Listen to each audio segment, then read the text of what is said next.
Hey guys, in today's video, I bring you an impressive story that will make you rethink everything you know about life and death.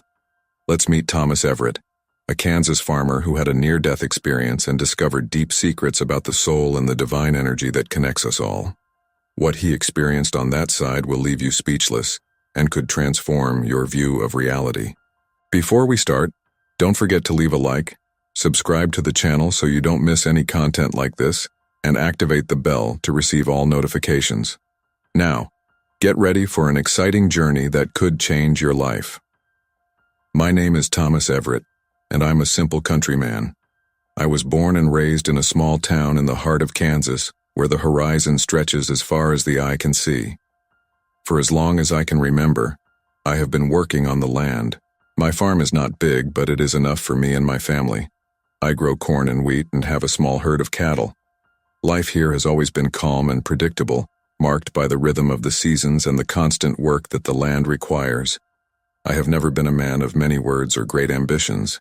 My world was this piece of land, my family and the neighbors I had known for decades. I was content with the simplicity of my life, thinking I had already seen and experienced everything the world had to offer me. Little did I know that the universe held secrets that would shake the foundations of my existence.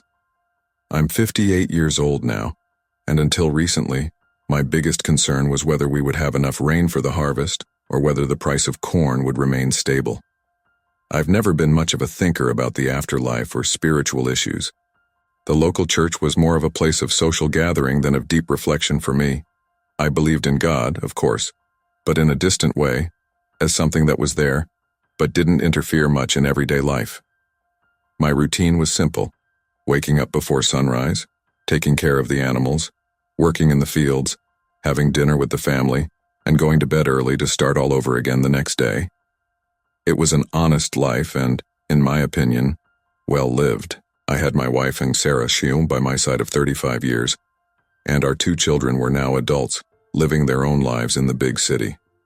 I never imagined that I, Thomas Everett, a Kansas farmer, would have something extraordinary to tell the world. But life, or perhaps I should say, death, has a peculiar way of surprising us. What happened to me on an ordinary October morning completely changed my perception of reality, life, and what comes next. I'm here to share my story, not to convince anyone of anything, but because I feel it's important. It's a story about life and death, about what might lie beyond what our eyes can see and our hands can touch. It's a story that I hope can bring a little comfort and hope to those who fear the unknown or who have lost loved ones. So, if you are willing to listen, I would like to share with you the most profound and transformative experience of my life, a journey that began on an ordinary day, in a modest gym in a small town in Kansas, and took me to places I never imagined existed. It was an October morning like any other, or at least it seemed that way at first. The air was colder than normal for the time, and a fine mist covered the fields around the farm. I woke up early, as always, and went to check on the cattle before getting ready to go to town. I had an appointment scheduled with Dr. Johnson, my doctor for over 2 decades. As I walked through the pasture, I noticed something strange. The cattle were restless, grouping together in a way I had never seen before. They mooed softly, as if they were talking to each other about some imminent danger that only they could perceive. I tried to get closer, but they kept moving away, their big, scared eyes fixed on me. It left me with a strange feeling, as if the air itself was charged with an unknown energy. I decided not to pay much attention to the animals' behavior. After all, I had more pressing things to worry about. Dr. Johnson had been insisting for months that I needed to take better care of my health. My blood pressure was high, and he recommended I start an exercise routine. For a farmer like me, who spent all day working the land, the idea of doing extra exercise seemed a bit unnecessary. But Sarah, my wife, gave me no choice. She signed me up at the small fitness center in town and practically pushed me out the door that morning. I arrived at Dr. Johnson's clinic a little late, still thinking about the cattle's strange behavior. The doctor did routine tests, measured my blood pressure, which was still high, and gave me a disapproving look when I admitted that I hadn't started exercising yet. "Thomas," he said, "you need to take this seriously. Your health is not something to be trifled with." I left the office with a list of recommended exercises and a reluctant promise that I would start that very day. The fitness center was just 2 blocks away, so I decided to go straight there. It was a modest place, like everything else in our small town. Some treadmills and some weight machines and a few free weights. Nothing too fancy, but enough to meet the needs of the local community. I changed my clothes in the small locker room and headed to one of the treadmills. The place was practically empty at that time of the morning, with just an elderly man pedaling slowly on an exercise bike in the corner. I began walking on the treadmill, gradually increasing the speed as per the instructions Dr. Johnson had given me. After a few minutes, I started to feel a strange tingling in my arms. At first I thought it was just the result of the unusual exercise, but the sensation intensified. My heart began to beat erratically, and a growing pressure built in my chest. I tried slowing down the treadmill, but my movements felt slow and uncoordinated. The world around me began to blur, colors blending into an indistinct blur. I heard a distant voice asking if I was okay, but I couldn't respond. The last thing I remember is seeing the ground quickly approaching as my vision went black. And then, everything went dark. What happened next is something I have difficulty describing in words. How to explain the inexplicable? How can we translate into human language an experience that transcends our everyday understanding? But I will try, as best as I can. The darkness that enveloped me didn't last long. Suddenly, I found myself floating above my own body. It was a surreal feeling, as if I were watching a scene from a movie. There I was, lying on the gym floor, while people crowded around me. I saw the old man on the exercise bike frantically calling for an ambulance, while the young receptionist tried unsuccessfully to revive me. I didn't feel scared or panicked. In fact, I felt a deep peace, as if everything was exactly as it should be. I looked at my physical body with curious detachment, as if it were just an old outfit I had left behind. Then I felt a kind of gentle tug. It wasn't physical, but an irresistible attraction that took me away from that scene. I began to move, or rather float, towards a bright spot that appeared on what I can only describe as the horizon of that reality. As I approached that point of light, it expanded, transforming into a luminous tunnel. The walls of this tunnel seemed to be made of pulsating, living energy. Colors I had never seen before danced and intertwined, creating patterns complex and beautiful beyond description. I was moving through this tunnel at incredible speed, but at the same time, it felt like I was standing still and the tunnel was moving around me. It was a paradoxical sensation, like many things I experienced in that state. As I walked through the tunnel, I started to hear music. It was like nothing I had ever heard before. It was as if each note was a color, each chord an emotion.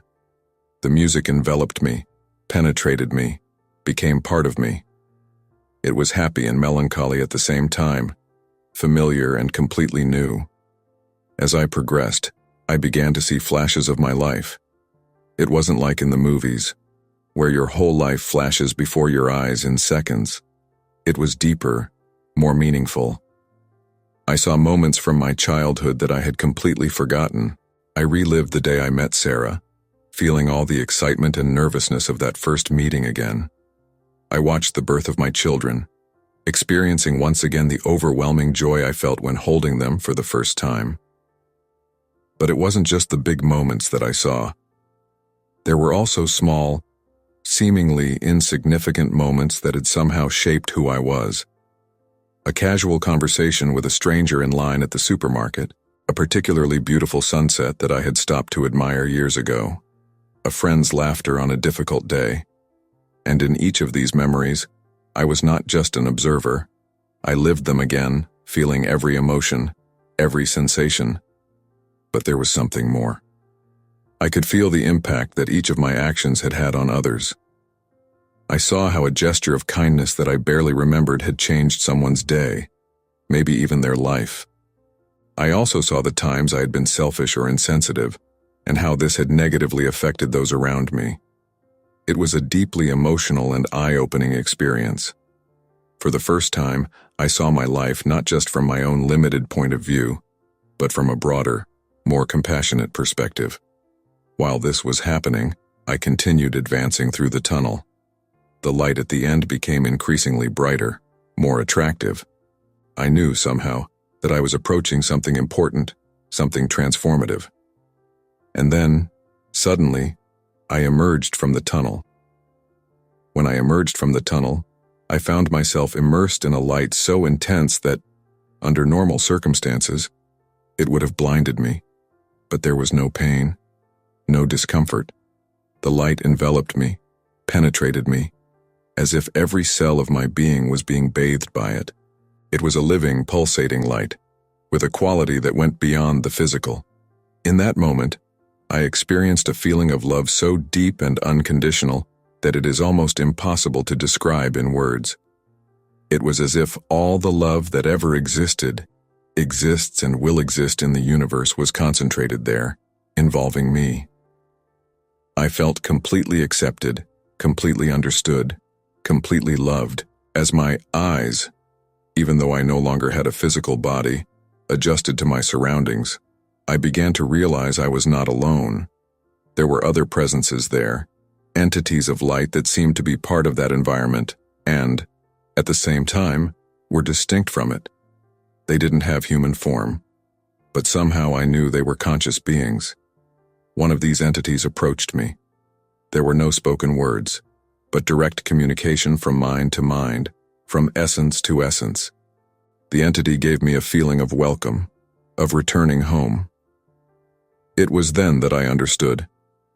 This was the place where we all came from, and where we will all return one day. The entity began to show me things that are beyond my ability to fully describe. I saw the interconnectedness of all things in the universe. I saw how every thought, every action, every choice we make creates ripples that ripple through the fabric of reality, affecting everyone and everything. I saw the history of the earth, from its formation to the present in the blink of an eye. I saw the evolution of life, the struggle for survival, the emergence of consciousness. I saw the history of humanity, with all its glories and horrors, its moments of sublime compassion and terrible cruelty. But the most surprising thing was seeing beyond our planet. I saw other worlds, other dimensions, realities so different from ours that they defy understanding. I saw that the universe we know is just a small part of a much larger and more complex reality. In the midst of all this, the entity showed me something that touched me deeply, the role of each individual in this grand scheme. I saw that every life, no matter how seemingly insignificant, has a purpose. Each of us is a unique and irreplaceable piece in the great cosmic puzzle. Then, the entity took me to a place that I can only describe as the center of that reality. There I saw something that seemed to be the source of all existence. It was a sphere of golden, pulsating light, so bright that it made the light around us seem pale in comparison. From this sphere, I saw waves of creative energy emanating. Each wave seemed to give rise to new universes, new realities, new beings. It was a continuous process of creation and transformation. I then understood that what we were seeing was the very act of divine creation happening in real time.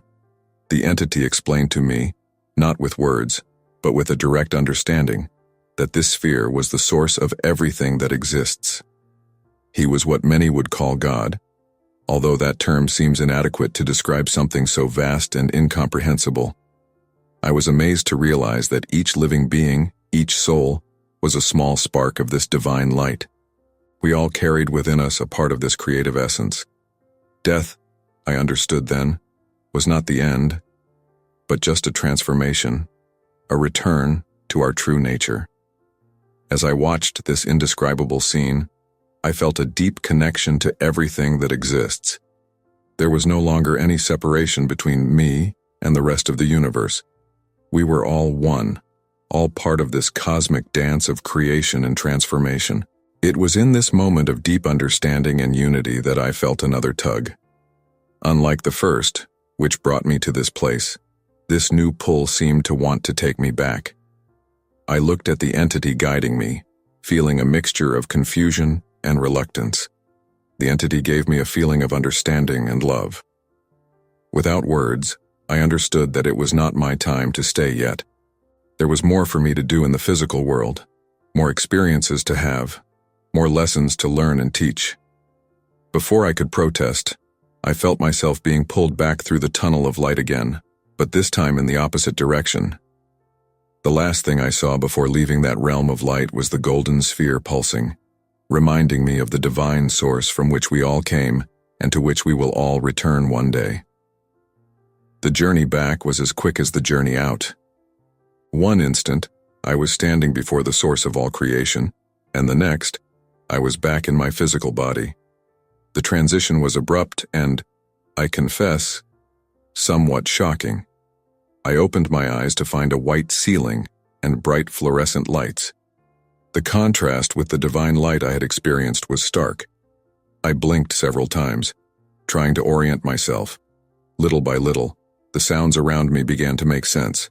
The rhythmic beeping of a heart monitor, muffled voices, the sound of hurried footsteps in the hallway. I was in a hospital. A nurse noticed that I had woken up and quickly called a doctor. They seemed surprised and relieved to see me conscious. It was then that I learned that my heart had stopped for more than 6 minutes. Medically, I had been clinically dead. The doctor, Dr. Lawson, began asking me questions, testing my lucidity and memory. I responded mechanically, still stunned by the experience I had experienced. How could I explain to them what had happened? How could I describe the vastness of what I had seen and felt? In the days that followed, I stayed in the hospital for observation. My family was by my side, Sarah holding my hand, our children taking turns keeping me company. I could see the fear in their eyes, the relief that I was alive mixed with the concern about my health. Physically, I was recovering well. The doctors were pleased with my progress, although still puzzled by what had happened. From a medical perspective, my recovery after such a long period of cardiac arrest was unusual, to say the least. But while my body was healing, my mind and spirit were in turmoil. How to return to normal life after having glimpsed what lay beyond? How could I focus on everyday concerns when I had experienced the vastness of the cosmos and the interconnectedness of all things? At night, when the hospital room was quiet, I would close my eyes and try to relive that experience. The memory of the light, of the unconditional love, of the cosmic understanding he had experienced remained vivid. But at the same time, it seemed so distant, like a dream that slips through your fingers when you wake up. I began to question whether I should share my experience with anyone. I was afraid they wouldn't believe me, that they would think it was just a hallucination caused by a lack of oxygen in the brain. But at the same time, I felt a deep need to talk about it, to try to put into words what I had experienced. It was during one of these nights of reflection that I made a decision. Regardless of what others thought, I needed to be true to myself and my experience.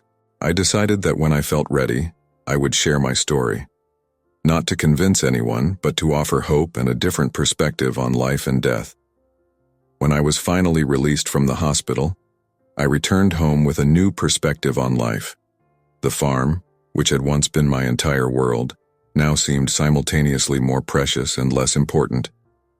Every moment, every interaction, every breath took on new meaning in light of what I had experienced. I knew my journey was not over.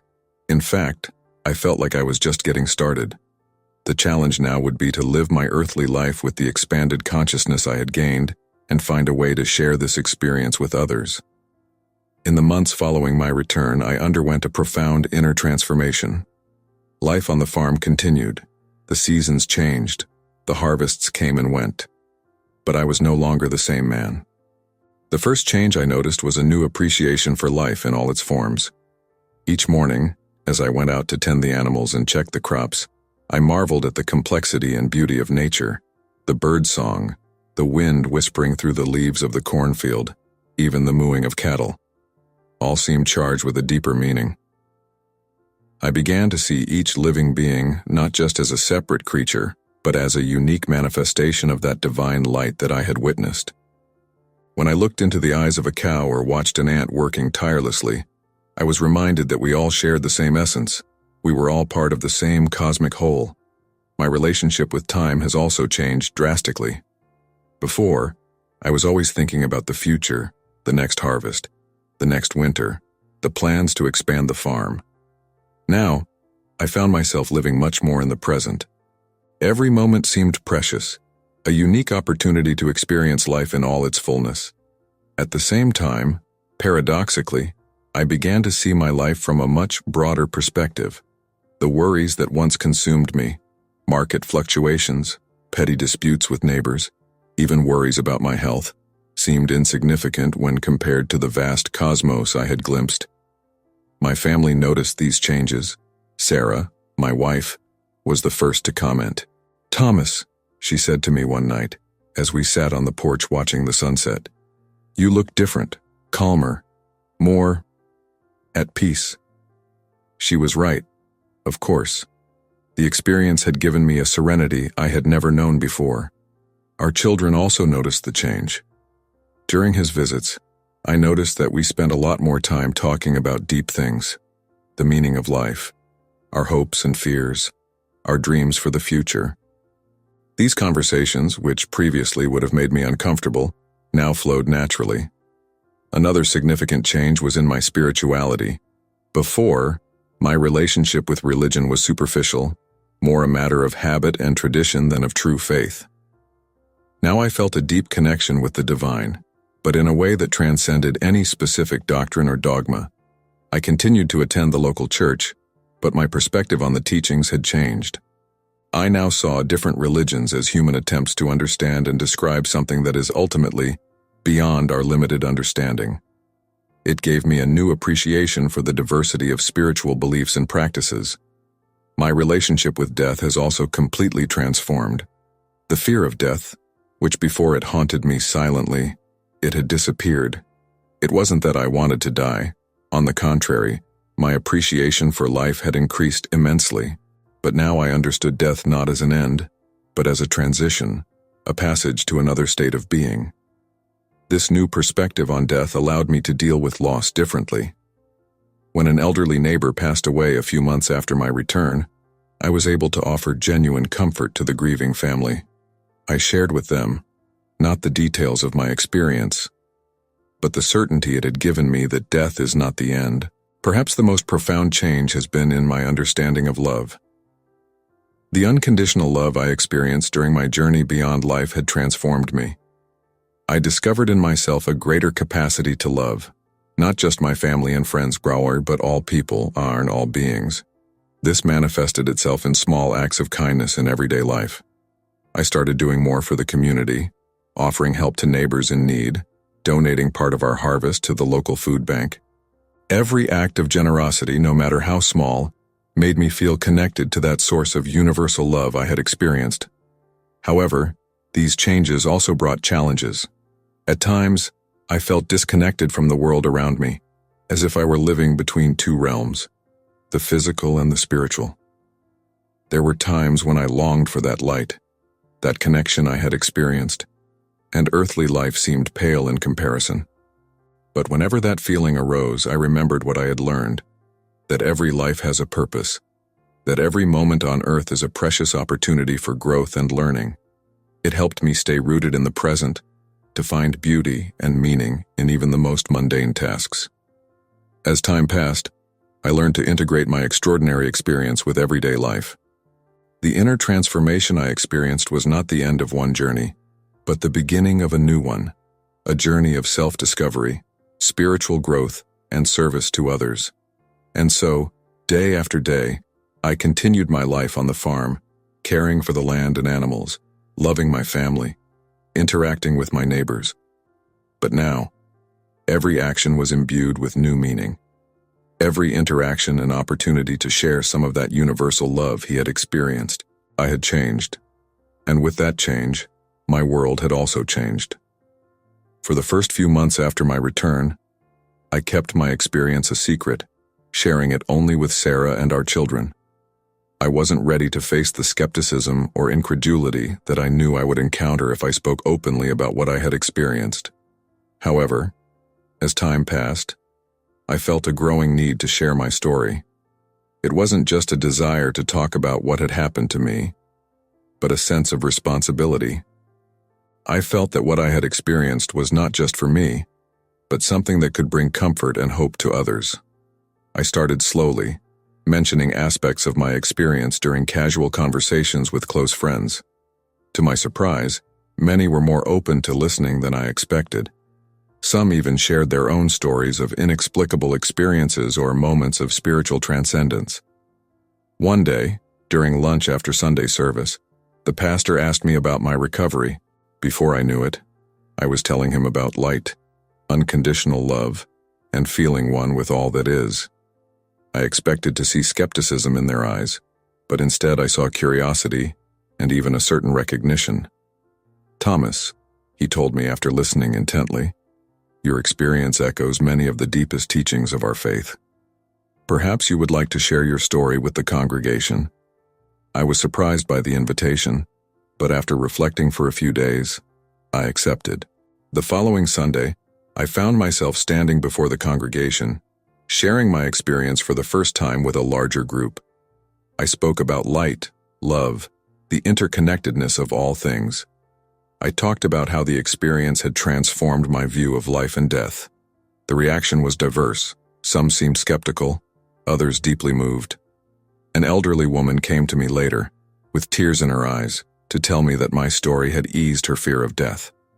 One young man told me that my experience had made him rethink his disbelief in anything spiritual. This event opened the door to more opportunities to share. I was invited to speak at grieving support groups, spiritual group meetings, and even a near-death conference in a nearby town. Every time I told my story, I learned something new. People's questions made me reflect on aspects of the experience that I hadn't considered before. Their reactions showed me the impact a story like mine could have. However, sharing my experience wasn't always easy. I encountered skepticism, sometimes even hostility. Some accused me of making up the story. Others suggested that I had simply hallucinated due to a lack of oxygen to my brain. I learned not to let these negative reactions affect me. I knew what I had experienced, and the transformation that had occurred in my life was proof enough for me. I wasn't trying to convince anyone, just offer a different perspective, a source of hope. One of the most rewarding experiences was when I was invited to speak at a local hospital to a group of healthcare professionals. Among them was Dr. Meredith Lawson, the cardiologist who cared for me during my recovery. She had been skeptical at first, viewing my experience through a purely medical lens. When I finished sharing my story, Dr. Lawson was the first to ask a question. "Mr. Everett," she began, her voice shaking slightly, "as a doctor, I have always sought scientific explanations for everything. But your experience, it challenges everything I have learned. How do you reconcile what you have experienced with what science tells us?" it says. Your question opened up space for an in-depth discussion about the intersection between science and spirituality. I talked about how I saw science and spirituality not as opposites, but as different ways of understanding reality. Science helps us understand the how of the universe, while experiences like mine give us glimpses of the why. To my surprise, Dr. Lawson approached me after the talk. She shared with me that she had lost a young patient months before my case, and it left her deeply shaken. My story, she admitted, had brought unexpected comfort and opened her mind to possibilities she had never considered before. This encounter with Dr. Lawson made me realize the impact my story could have not only on people seeking spiritual comfort, but also on professionals trained to see the world through a purely scientific lens. Over time, I decided to write a book about my experience. I'm not a writer. I've never been good with words, but I felt it was important to document what I had experienced more completely. I called the book 6 Minutes in Eternity, a reference to the time my heart had stopped. The writing process was challenging but also deeply therapeutic. Putting my experience into words helped me process it further, find new meanings and insights I hadn't realized before. The book, to my surprise, was well received. It didn't become a bestseller, but it found its way into the hands of people who needed its message. I received letters from readers across the country, sharing how my story had impacted their lives, given them hope in difficult times, or helped them deal with grief. One letter in particular touched me deeply.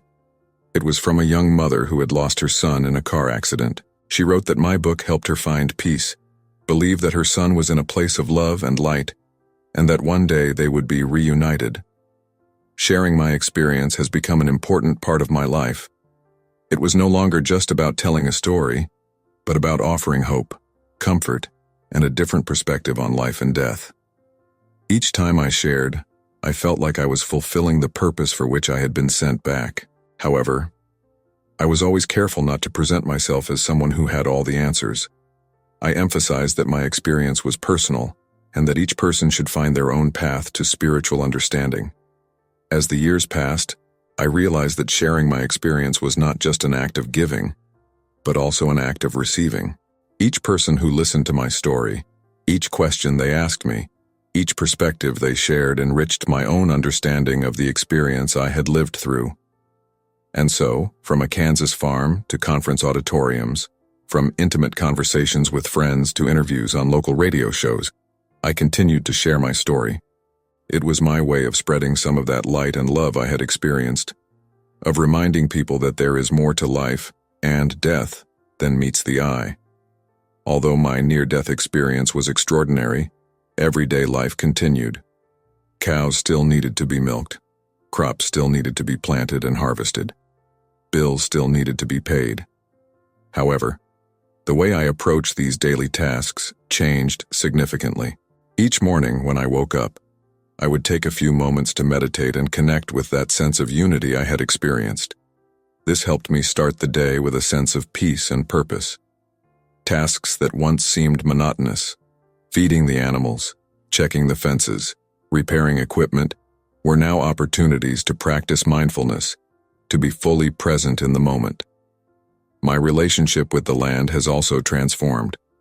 I have always had respect for nature. After all, as a farmer, my livelihood depended on it. But now, I saw every plant, every animal, every grain of earth as part of an interconnected whole. I started implementing more sustainable farming practices, not just because it was good for business, but because I felt a deep responsibility to care for the land. The changes in my behavior did not go unnoticed by the community. Neighbors commented on how I seemed more patient, more kind. When a conflict arose, a dispute over property boundaries or the use of water resources, for example, I found myself naturally taking on the role of mediator, seeking solutions that benefited everyone. At home, my relationship with Sarah blossomed in new ways. We had always been close, but now there was an added depth to our connection. We spent more time talking, sharing our most intimate thoughts and feelings. Sarah, although she hadn't had the same experience as me, was open to exploring this new spiritual territory together. Our evenings were often spent on the balcony, watching the sunset. In these moments, I shared with her insights that I had had during the day, and together we reflected on the meaning of life, on our dreams and hopes for the future. With our children, who were now adults and had their own families, the dynamics also changed. Our conversations became deeper, more meaningful. They were curious about my experience and the changes they had noticed in me. These conversations brought us closer in ways I never imagined possible. One particularly notable change was in my approach to stress and everyday problems. A drought that previously would have left me anxious and worried was now met with surprising calm. It wasn't that I didn't care. On the contrary, I cared deeply. But now I could see these challenges from a broader perspective. I remember one particularly dry summer when the harvest was at risk. While other farmers were panicking, I remained calm. "If we lose the harvest this year," he told Sarah, "we'll find a way to move on. There are more important things in life." This attitude not only helped me maintain peace of mind, but also allowed me to think clearly and make better decisions to deal with the situation. My health has also improved significantly. After the heart scare, I started taking medical recommendations more seriously.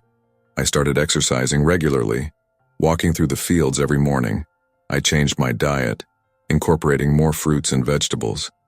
But more than these physical changes, it was the new inner peace that seemed to have the biggest impact on my health.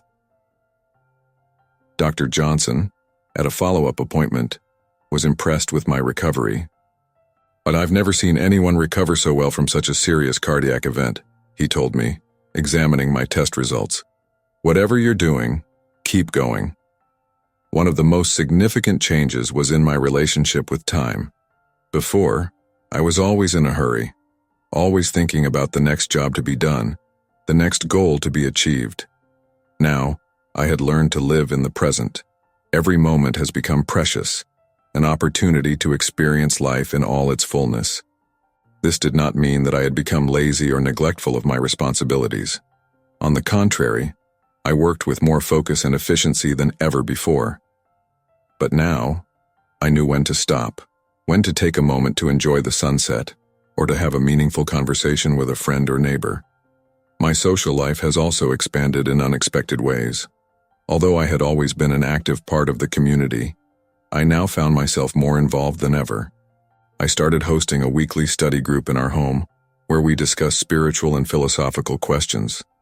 To my surprise, people of all ages and backgrounds began participating, eager to explore life's deeper questions.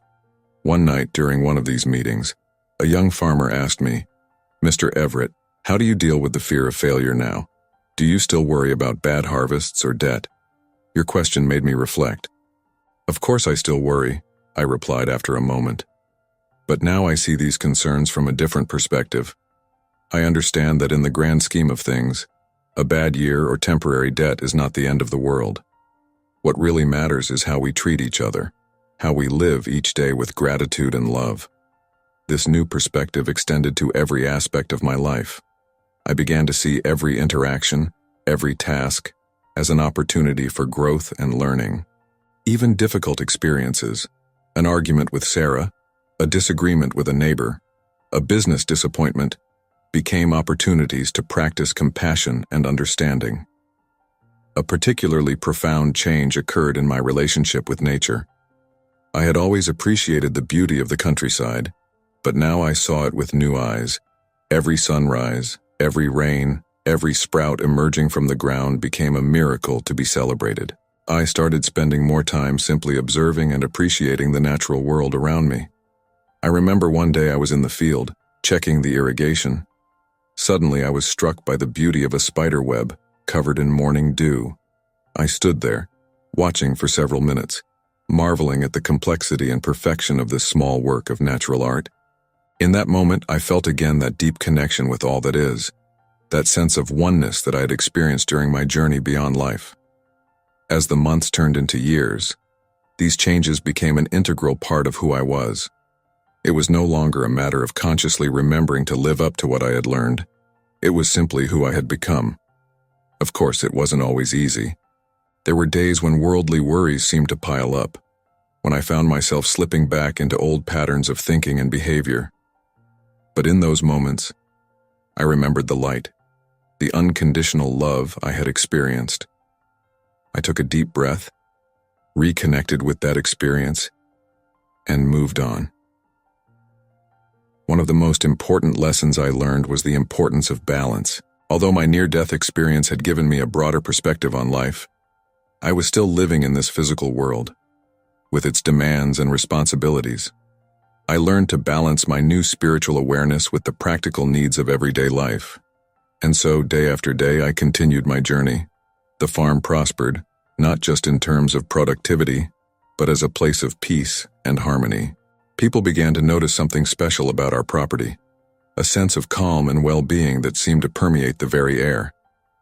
Looking back, I realized that the real change was not in the external events of my life, but in the way I experienced and responded to them. Life continued with its ups and downs, its joys and challenges.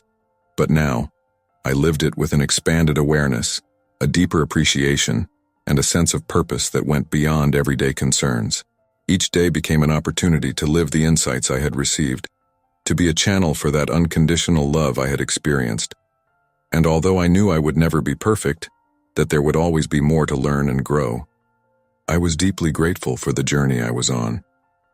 As the years passed, I found myself reflecting more and more on the meaning of life and death. My near-death experience had given me a glimpse of what might lie beyond this earthly existence. but living with that knowledge day to day brought its own challenges and insights.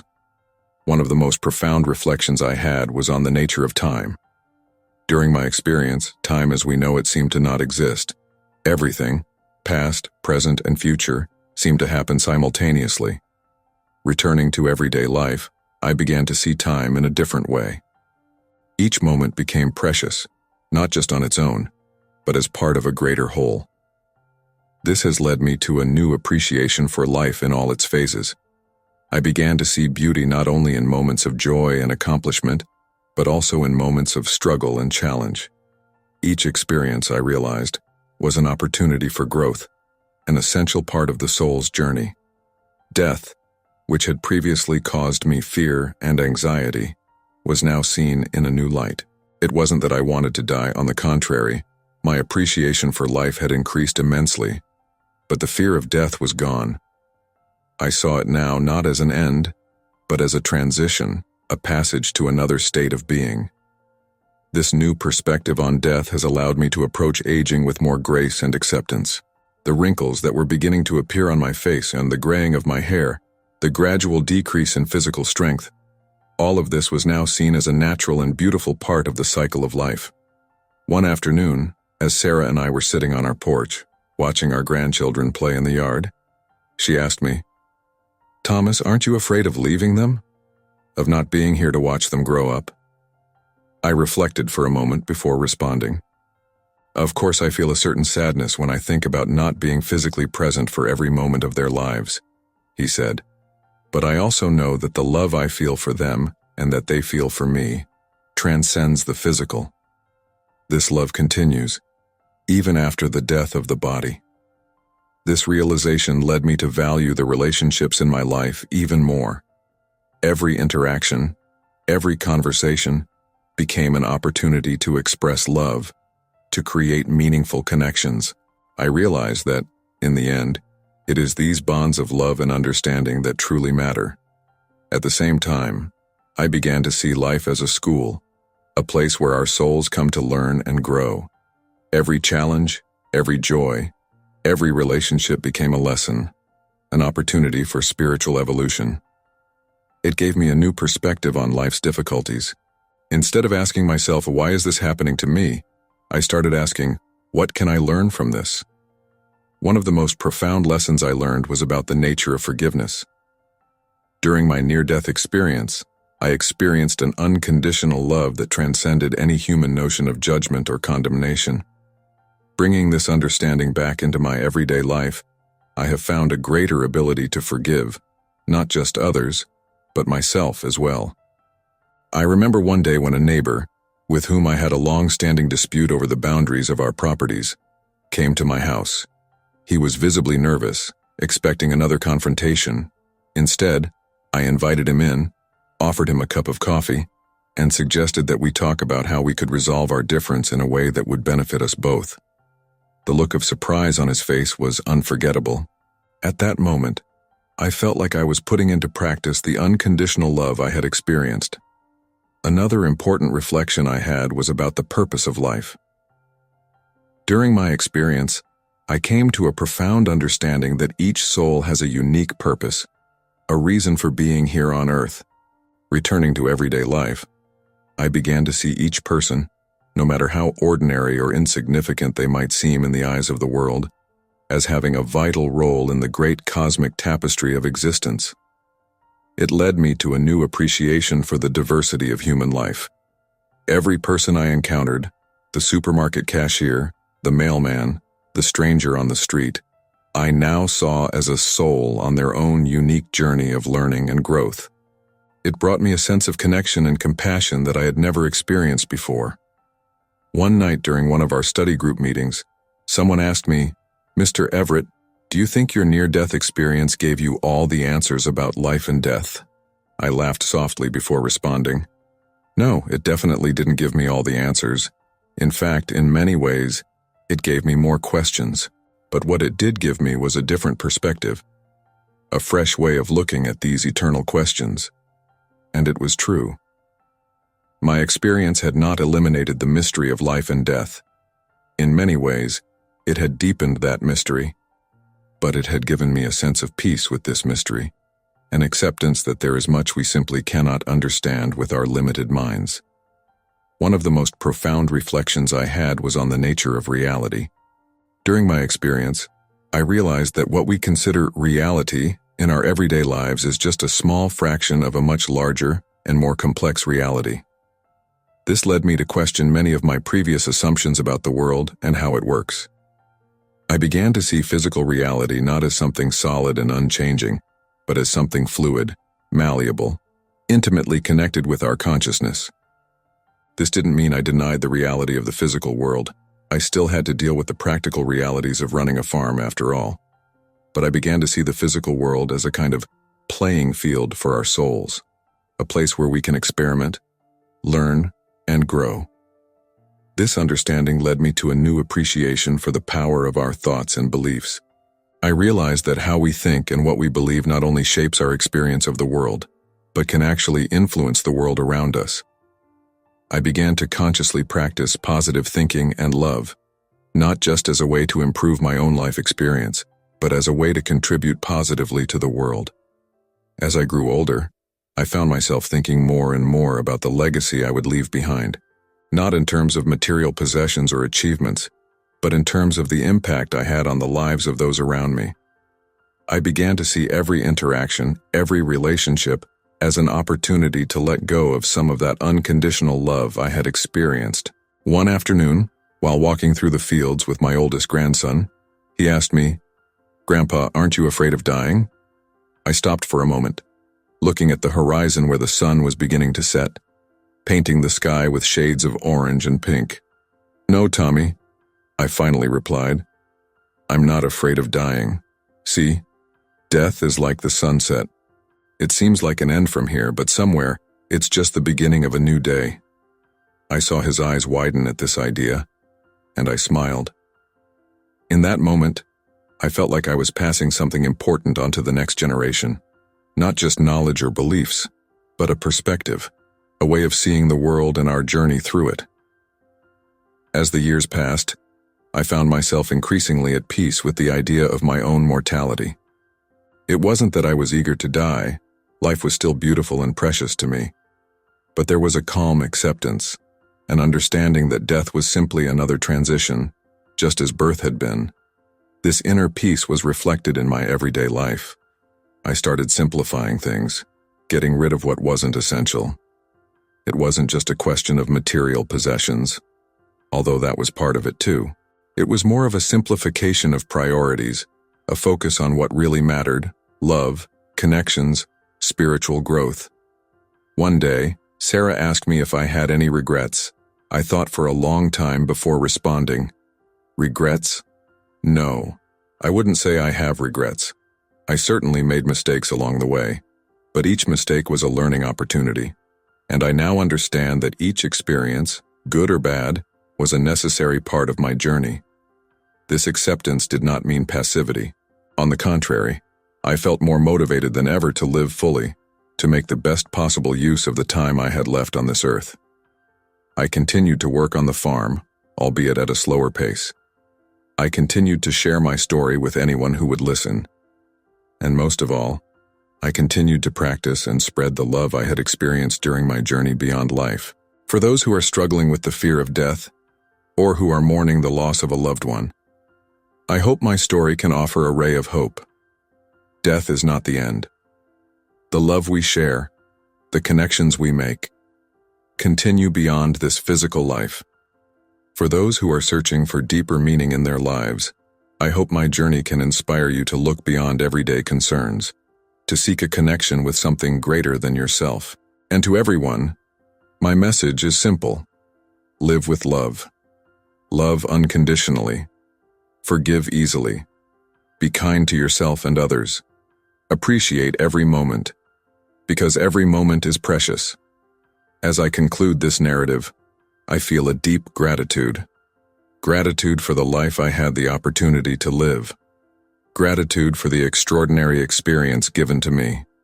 And gratitude for you, who took the time to listen to my story.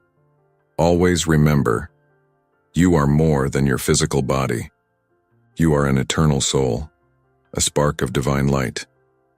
And no matter what happens in this life, in the end, we will all return to that light, to that unconditional love that is the source of all existence. May peace be with you on your journey. If you like this beautiful spiritual testimony, leave a like, comment on your impressions, subscribe to the channel, and don't forget to activate the notification bell to watch each new video and help us spread this message to a greater number of people. Until next time.